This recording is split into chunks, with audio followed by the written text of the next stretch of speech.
In this video guide, we'll be looking at the concept of power. And for our very first multiple choice question, the question is, what is the definition of power?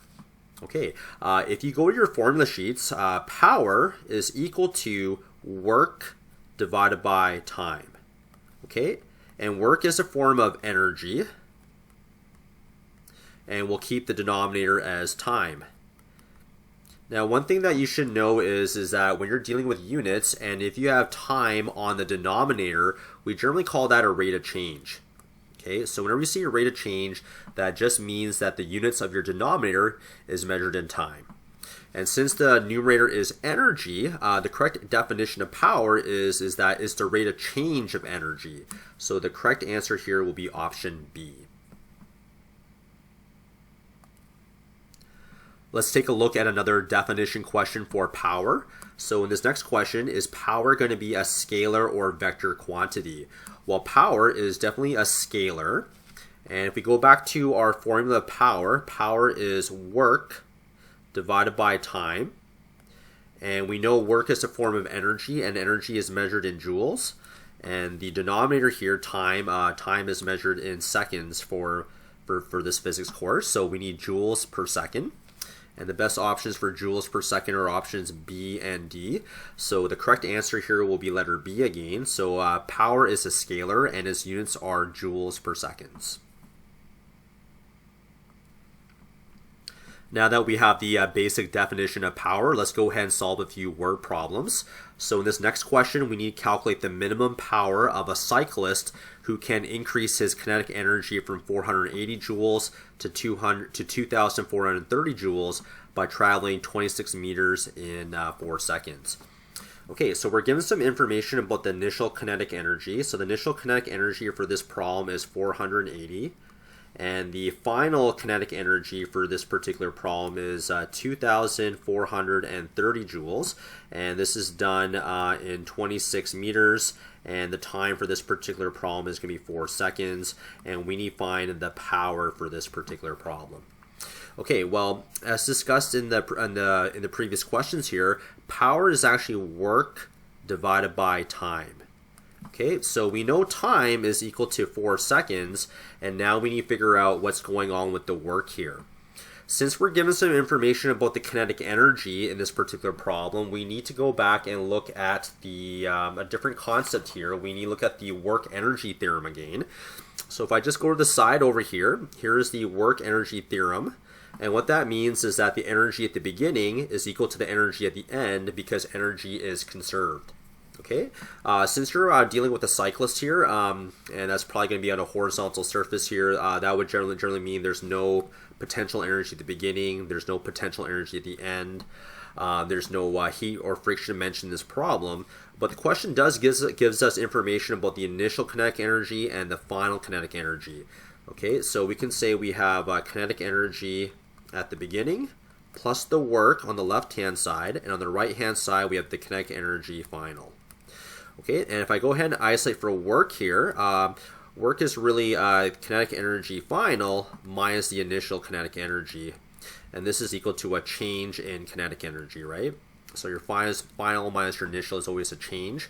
So what we're trying to say here is based on the parameters that are given to us in this problem, work is equal to a change in kinetic energy. Okay, so let's go back to our formula here. So work is a change in kinetic energy.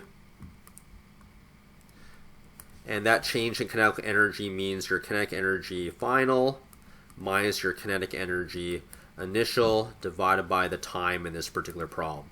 Okay, so we do have the information for kinetic energy final, and that's going to be 2,430. The initial kinetic energy is 480, and we're going to divide this by the time, which is going to be 4 seconds. And if we go to our calculator here, we get 1950 on the numerator, and then on the denominator we have 4 seconds. And this gives us a final answer of 487.5. And power, I guess we can say this is a joules. This is a joules per second. And another way to kind of write power for units, we call that watts. So 487.5 watts.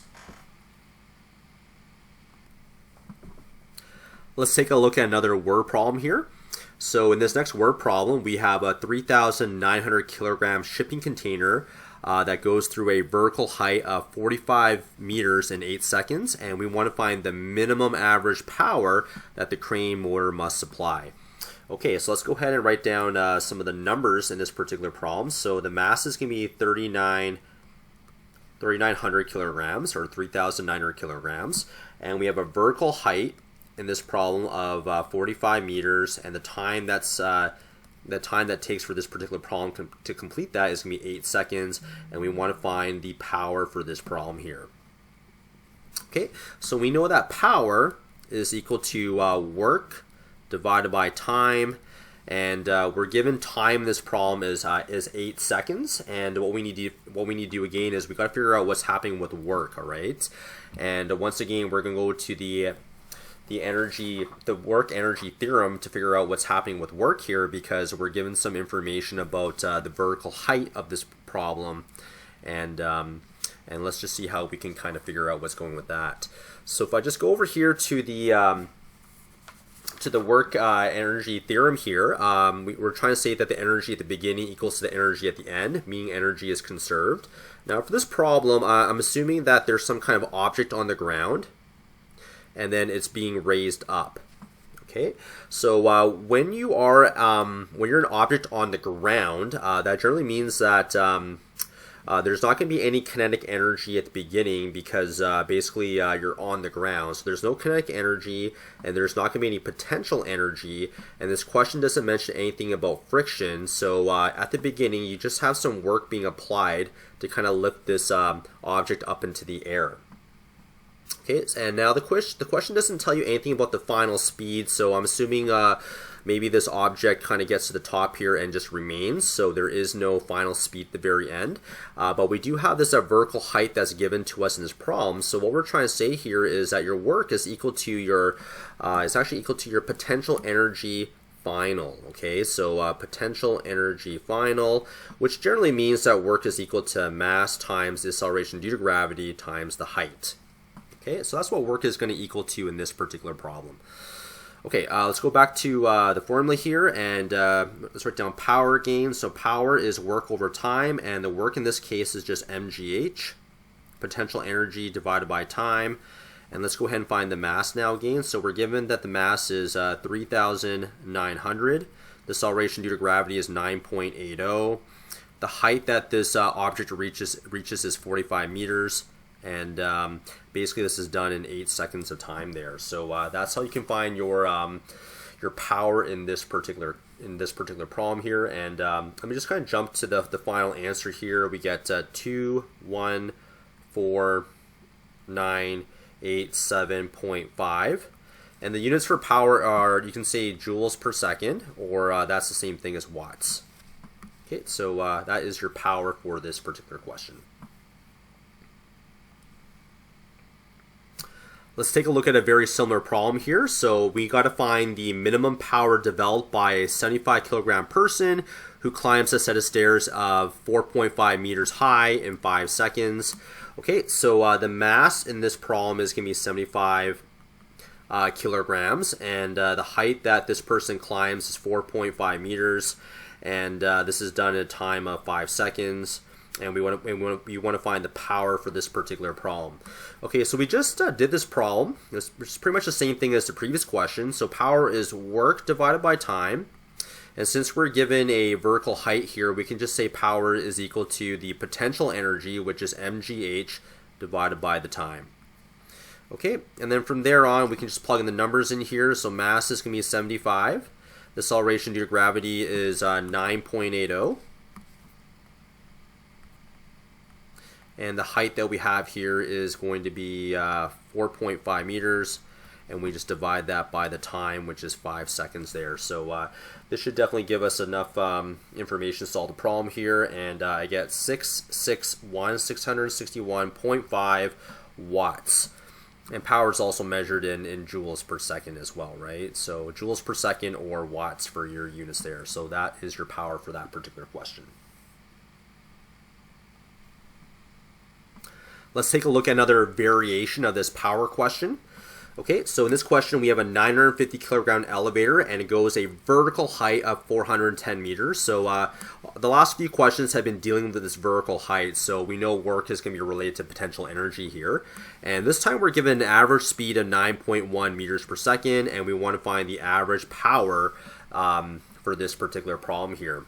Okay, so let's go ahead and write the information down again. So the mass is 950 kilograms.